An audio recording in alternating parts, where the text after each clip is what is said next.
रफ़ी साहब का ये वो गाना है जिसे रिकॉर्ड करने की रफ़ी साहब की हिम्मत हो ही नहीं रही थी। पहली बार रफ़ी साहब ने शायद इस मूड में ये गाना रिकॉर्ड किया और जिस फिल्म का ये गाना था, इस फिल्म में एक एक्टर का कैरियर दांव पर लगा हुआ था।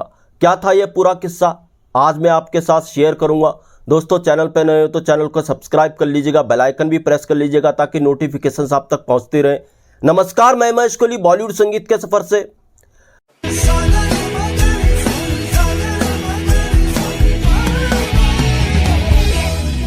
रफ़ी साहब के जिस मूड की मैं बात कर रहा हूं, जिस मूड में रफ़ी साहब ने यह गाना रिकॉर्ड किया, क्यों मैं कह रहा हूं कि पहली बार इस मूड में रफ़ी साहब ने गाना रिकॉर्ड किया।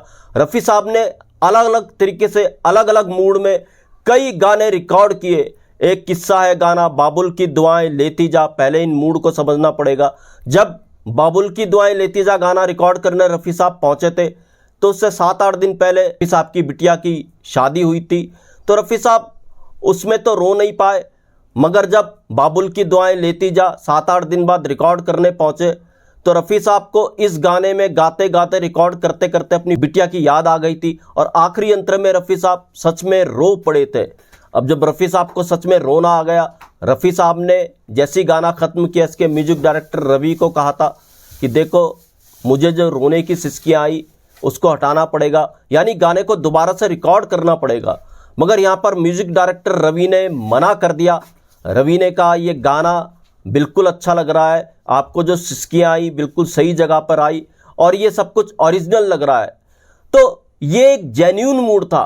रफ़ी साहब के मूड की बात करें, अलग अलग मूड में रफ़ी साहब ने गाना गाया। शम्मी कपूर के लिए अलग मूड, राजेंद्र कुमार के लिए अलग मूड, धर्मेंद्र साहब के लिए अलग मूड, जॉनी वाकर के लिए अलग मूड, जगदीप के लिए अलग मूड, दिलीप कुमार जैसे दिग्गज लेजेंड एक्टर के लिए अलग मूड, और यहाँ तक कि कई कैरेक्टर तो ऐसे हैं जो पता नहीं आर्टिस्ट कौन थे, उन पे रफ़ी साहब के नायाब गाने पिक्चराइज हुए। गुड़िया बाजा मोटर एक शोर हमेशा मचा रहे। मुझे एक गाना याद आ रहा है, फिल्म मजबूर का गाना था, रूठे रब को मनाना आसान है। ना जाने कौन आर्टिस्ट थे, कौन एक्टर थे जिन पे रफ़ी साहब का गाना ये शूट हुआ था, रूठे रब को मनाना आसान है। रूठे रब को मनाना आसान है। और ये गाना अमर हो गया, आर्टिस्ट किसी को नहीं पता, मगर ये गाना भी परफेक्ट लग रहा था। तो ऐसे ऐसे मूड के गाने रफ़ी साहब ने कई कैरेक्टर्स, एक्टर्स, लेजेंड एक्टर, छोटे एक्टर सबके लिए दिए, मगर उनके हिसाब से दिए। और इस मूड को कहेंगे ये जेन्युइन मूड था, सही मूड था। मगर जिस गाने की मैं बात कर रहा हूं, इस मूड में तो रफ़ी साहब ने कमाल ही कर दिया था। ऐसा मूड शायद रफ़ी साहब का कभी किसी गाने में नहीं रहा था। अब हुआ क्या था दोस्तों, रफ़ी साहब आगरा से मुंबई आए थे एक गाने की रिकॉर्डिंग करने। रफ़ी साहब आगरा गए हुए थे, तो जब आगरा से सीधा मुंबई पहुंचे, बहुत बड़ी फिल्म की गाने की रिकॉर्डिंग उनको करनी थी, तो रफ़ी साहब काफ़ी थके हुए थे। तो रिकॉर्डिंग पर उनके एक मित्र मौजूद थे और उन्होंने ये किस्सा शेयर किया था। रफ़ी साहब के वो मित्र पेंटर थे, नाम था शरद वायुकुल। तो रफ़ी साहब जब रिकॉर्डिंग करने पहुंचे इस बड़ी फिल्म के गाने की, तो उनको अपने मित्र वहाँ पर मिले, शरद वायुकुल। तो रफ़ी साहब ने उनसे कहा, यार आज मैं गाना कैसे रिकॉर्ड करूँगा, मैं बहुत थका हुआ हूँ, मुझे बहुत ज़्यादा नींद आ रही है, मैं गाना कैसे रिकॉर्ड करूं, क्या होगा बताओ, ये नींद भागेगी कैसे, जाएगी कैसे। तो उनके मित्र ने कहा, देखिए मैं डॉक्टर तो हूं नहीं जो आपको कोई दवा बता सकूं कि नींद कैसे जाएगी। हाँ, इतना कर सकते हैं कि आप चाय पीजिए, चाय पीने के बाद शायद नींद चली जाए और आप गाना बेहतर तरीके से रिकॉर्ड कर सकें। खैर, चाय मंगाई गई, दोनों ने चाय पी 1, 2, 3 चाय की प्याली उन्होंने पी ताकि नींद भाग सके रफ़ी साहब की। मगर तब भी रफ़ी साहब की नींद नहीं गई। रफ़ी साहब को बहुत आलस आ रहा था, बहुत थकान थी। रफ़ी साहब जब स्टूडियो के अंदर पहुंचे, नींद में थे रफ़ी साहब, नींद नहीं जा रही थी, तो उन्होंने ऐसी ही गाना पढ़ा, गाने को समझा, रिहर्सल की और नींद ही में थे रफ़ी साहब। नींद आ रही थी, किसी को रफ़ी साहब ने बताया नहीं कि उनके साथ हो क्या रहा है। तो जब रिकॉर्डिंग केबिन पर पहुंचे, गाने का इंट्रो शुरू हुआ, तो रफ़ी साहब ने नींद में ही इस गाने का बेहतरीन इंट्रो गा दिया। इंट्रो के बाद फिर गाने का मुखड़ा शुरू हुआ, रफ़ी साहब ने मुखड़ा भी नींद में गा दिया। तो जैसे ही मुखड़े के बाद म्यूज़िक आया अंतरे से पहले, तो रफ़ी साहब थोड़ा सा झपकी ले ली रफ़ी साहब ने, और फिर जब अंतरा आया म्यूज़िक के बाद फिर रफ़ी साहब थोड़ा होश में आए और अंतरा रफ़ी साहब ने गा दिया। इसी तरीके से फिर दूसरे अंतरे से पहले म्यूज़िक आया, रफ़ी साहब ने फिर नींद की झपकी ली, इतनी नींद में थे। जैसी अंतरा आया रफ़ी साहब ने फिर खुद को संभाला और रफ़ी साहब ने दूसरा अंतरा भी गा दिया। किसी तरीके से ये गाना कंप्लीट हुआ।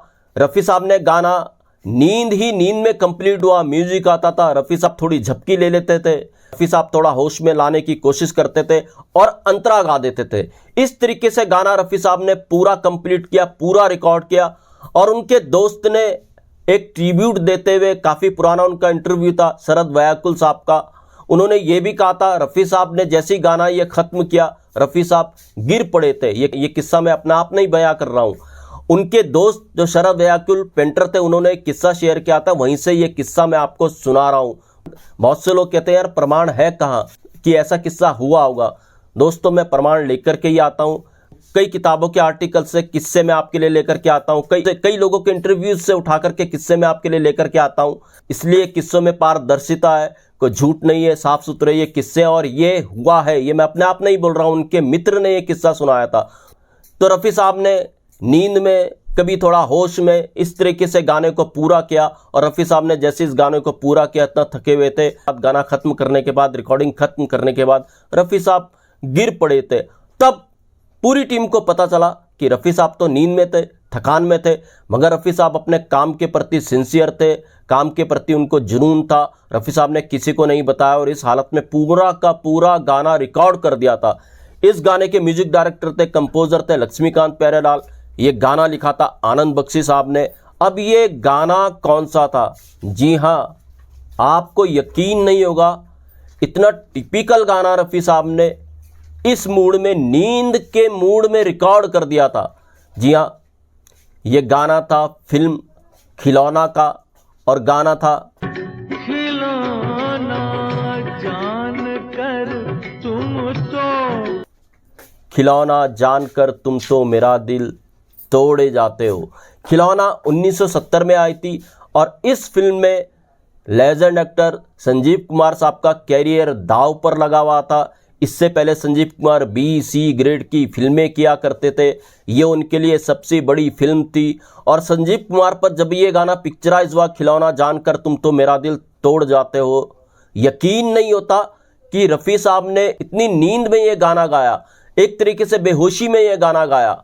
यकीन नहीं होता, संजीव कुमार साहब पर इतना गाना ये फिट लग रहा था कि उनके कैरेक्टर को निखार कर रख दिया था। संजीव कुमार खिलौना फिल्म से स्थापित हुए थे, हालांकि शत्रुघ्न सिन्हा भी खिलौना फिल्म से ही स्थापित हुए थे। मुमताज जी को इसके लिए फिल्म फेयर अवार्ड भी मिला था। खिलौनों का ये जो गाना है, खिलौना जानकर तुम तो मेरा दिल तोड़ जाते हो, इसने संजीव कुमार की एक्टिंग में चार चांद लगा दिए थे। एक फैक्ट और है, ये फिल्म शायद लोगों को आज उतनी याद ना हो, मगर खिलौना जानकर तुम तो मेरा दिल तोड़ जाते हो, रफ़ी साहब का ये नायाब गाना लोग नहीं भुला पाए। आज भी ये गाना कहर ढा जाता है। संजीव कुमार के कैरेक्टर को निखार करके रख दिया था इस गाने ने। इस गाने के जो अंतरे काफ़ी टिपिकल हैं, बहुत सिंगर्स ने इस गाने को गाने की कोशिश की, मगर अंतरे पर आकर के सब लोग अटक जाते हैं, वो फील नहीं दे पाते। रफ़ी साहब ने ये फील नींद में दी थी और इस फील का सच में जवाब नहीं है, इस गाने का कोई तोड़ नहीं है, ये बिल्कुल सच है। तो दोस्तों ऐसे किस्से मैं आपके लिए लेकर के आता रहूँगा।